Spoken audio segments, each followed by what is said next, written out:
ناظرین، آج میں آپ کو بتاتا چلوں کرونا وائرس کے پیش نظر ہماری مارکیٹوں میں ماسک بہت ہی مہنگے داموں مل رہا ہے، تو گھبرانے کی ضرورت نہیں، آپ گھر میں ہی بنا سکتے ہیں۔ اطلاعات کے مطابق ماسک یا تو شہروں کے میڈیکل سٹور سے غائب ہو چکے ہیں یا بہت ہی مہنگے داموں فروخت کیے جا رہے ہیں۔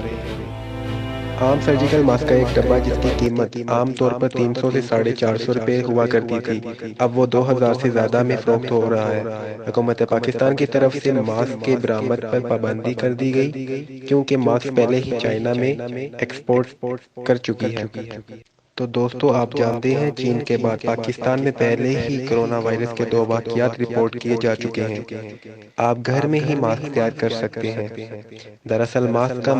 دراصل ماسک کا مقصد منہ اور ناک کو ڈھانپ کر رکھنا ہوتا ہے، تو لہٰذا آپ لوگ ٹیشو پیپر یا کسی کپڑے کا ماسک بھی بنا سکتے ہیں۔ ہماری اس ویڈیو کو دیکھنے کا بہت شکریہ۔ آپ دیکھتے رہیں پاکیزہ نیوز۔ پاکیزہ نیوز کی مزید اچھی ویڈیوز دیکھنے کے لیے ہمارا چینل سبسکرائب کریں اور بیل آئیکن ضرور پریس کریں تاکہ آنے والی تمام ویڈیوز کی نوٹیفیکیشن آپ تک پہنچتی رہے۔